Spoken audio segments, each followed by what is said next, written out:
Umut Kervanı İnsani Yardım Vakfı olarak şu an Van'ın Turp ilçesine bağlı Akçaören köyündeyiz. Bir hayırsever ablamızın evindeyiz.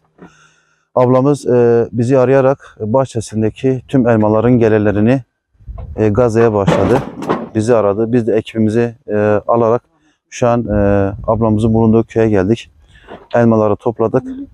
Şu an bunları inşallah nakit haline getirerek Gazze'ye göndereceğiz.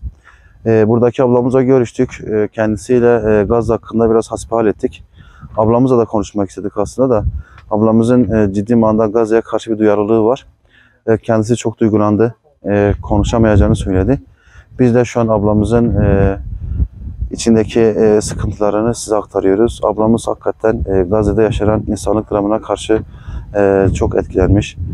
Hakikaten de şu an Gazze'de ciddi manada bir insanlık dramı var. İnsanlar katlediliyorlar.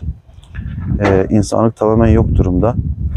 Bizler de Umut Kervanı İnsani Yardım Vakfı olarak elimizden gelmiş olduğu kadarıyla Gazze'deki Müslüman kardeşlerimize yardımları ulaştırmaya gayret gösteriyoruz.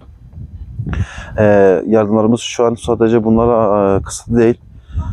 Gazze'ye sıcak yemek, sağlık malzemeleri, nakdi olmak üzere birçok yardımı ulaştırıyoruz. Bu minvalde bize desteklerini esirgemeyen tüm hayırsever kardeşlerimize teşekkür ediyoruz. Rabbim hepsinden razı olsun.